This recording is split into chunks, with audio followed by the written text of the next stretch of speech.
არ არის საჭირო სალოცავი კლდის წვერზე იყოს, რომ იქ მისვლა ჭირდეს. წმინდა თეკლას მონასტრისკენ მიმავალი გზა იმდენად ცუდია, რომ მისვლა მხოლოდ რამდენიმე ტიპის მანქანით შეიძლება.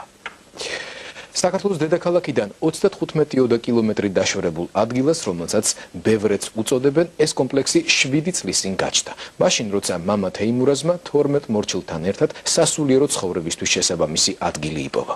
ახლა ყველანი ერთად აშენებენ მონასტერს, წერენ ხატებს, კინძავენ რელიგიურ ლიტერატურას და უფალს ემსახურებიან. მორჩილების ცხოვრება მონაზვნების ყოველდღიურობისაგან არაფრით განსხვავდება. უბრალოდ ახალგაზრდებს დრო აქვთ, რომ ღვთის სიყვარულსა და საკუთარი რწმენის სიძლიერეში ბოლომდე დარწმუნდნენ. მონაზვნად აღკვეცის შემდეგ საერო ცხოვრებაში დასაბრუნებელი გზა საბოლოოდ იჭრება. ჩვენი დროების პატარა ოაზისი და პირველი აღდგომა წმინდა თეკლას მონასტერში. სარეკელი, რომელიც მორწმუნეებს ჯვარცმის სიმძიმეს ახსენებს, ვნების კვირა და სიკვდილითა სიკვდილის დათრგუნვის ზეიმი თიკო ფეიქრიშვილისა და რამაზ გიორგიშვილის რეპორტაჟში.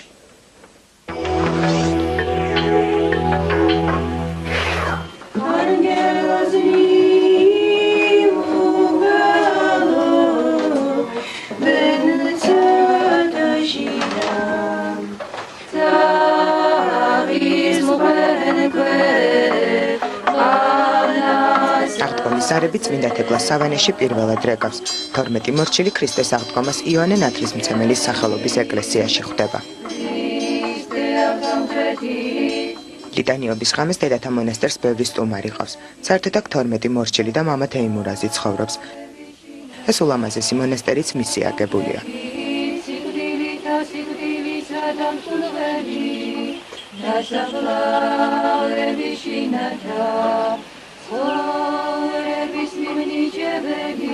ადგილს მონასტრისთვის 4 წლის განმავლობაში ეძებდნენ. მას შემდეგ, რაც ბევრეთშიას ნაკვეთი ნახეს, ძებნად შეწყვიტეს და მონასტრის მშენებლობაც დაიწყეს. 7 წლის შემდეგ, როცა ეს სამონასტრო კომპლექსი ააგეს, საცხოვრებლათაც აქ გადმოვიდნენ. ეს ხალხი იყო მორწმუნეები, ვინც გადავიდნენ ჩვენ ეკლესიაში, ჩემი სულიერი შვილები. და თავისთავად რაღაც ბუნებრივად მოხდა ეს, რომ მათ გადაწყვიტეს მონასტერში წასვლა და აირჩიეს, რომ წამოსულიყვნენ ახმეტი არაფერტორი. შეთავაზებით მე არც არავის არასდროს არ თავაზობ იმას, რომ ან მონაზონი გახდეს, ან ეს ცხოვრება აირჩიოს სამონასტრო, ან მაინც ჩვენ მონასტერში წამოვიდეს. ელენემ სამონასტრო ცხოვრება რომ გადაწყვეტა 16 წლის იყო. მორჩილი 20 წლისა გახდა და უკვე 10 წელია ღმერთს ემსახურება. სურვილი ყოველთვის მქონდა და მაქვს მონასტერში ცხოვრების, მაგრამ ასაკი თავის საშუალება მაინც ეხა დინჯია, რაც იზრდება ადამიანი და ის ბავშვური შეხედულებები მაინც ბავშვობაში რჩება. ჩემი ბავშვობაც ეს არის და დიდობაც ბავშვობაც აქ დავიწყე და დიდობასაც აქ ვაგრძელებ და ყველაფერი ჩემთვის ეს არის აქ რაც არის. წითელი ქვა, რაზეც ელენე ხატს წერს, თეძმის ხეობიდან მორწმუნეებს მოაქვთ. ქვა ადულად მუშავდება და ბუნებრივი წითელი ფერის გამო მისგან კვერცხები ითლება. ქვაზე დაწერილი აღდგომის სცენა ამ დღისთვის საუკეთესო საჩუქარია. ეს ხატიც არის აღდგომის ხატი.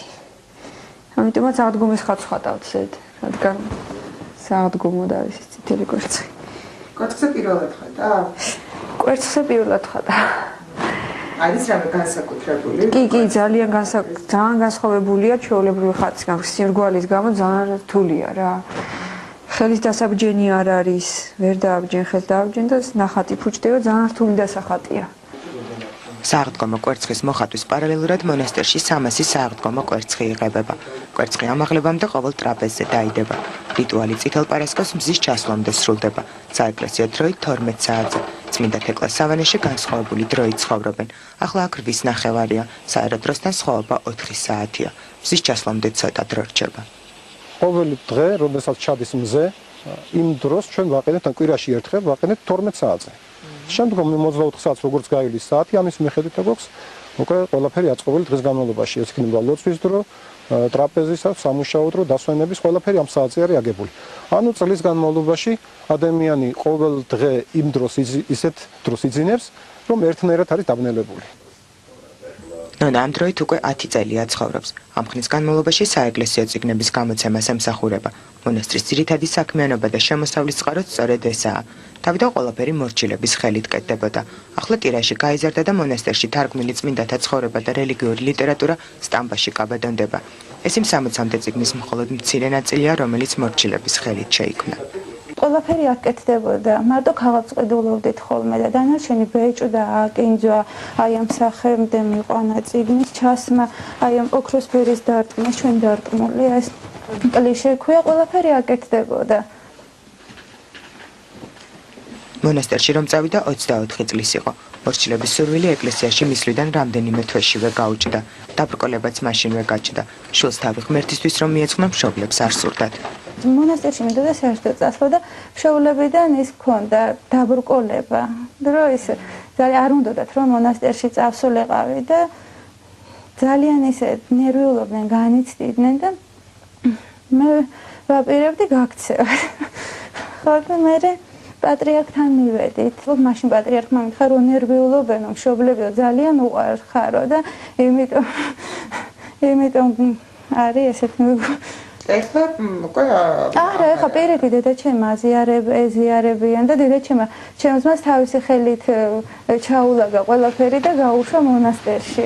მამაო ჩვენო რომელი ხარ ცათაშინა წმინდა იყავს სახელი შენი მოვედი სუფევარი შენი იყავნება ტაძარი წმინდა თეკლას სავანეში ჯერ არ აგებულა. აქ თითოეულ მორჩილს თავისი ადგილი აქვს.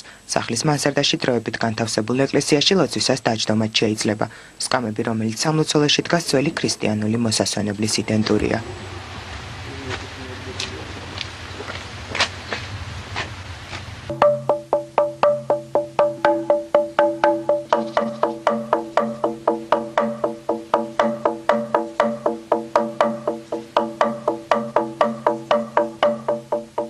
სარეკელის ხმა წმინდა თეკლას სავანეში მორჩილებს ტრაპეზზე უხმობს, თუმცა ეს ხმა ქრისტიანებისთვის ქრისტეს ჯვარცმის გახსენებაა. ვიხსენებთ ჩვენ ქრისტეს ჯვარცმას, როგორც მას ამშვალებდნენ ხეზე და ხმას გამოსცემდა ეს სამშვალი და ჩაქუჩი, ასევე ჩაქუჩის დარტყმით ხის სარეკელზე გამოეცდის ხმა, რომელიც სმენაზეც ძერწიან ეშმაკნი. ანუ ის მათ ახსენდებათ ქრისტეს ჯვარცმა, რომელთაც დაითრგუნენ ეშმაკი და ამის ხმაზე წერწიან და შორდებიან იმ ადგილს. ტრაპეზის შემდეგ მორჩილები სენაკებში დანაწილდებიან. აღდგომამდე რამდენიმე საათი რჩება. საეკლესიო დროით დაახლოებით 4 საათზე საზეიმო ლიტურგია იწყება.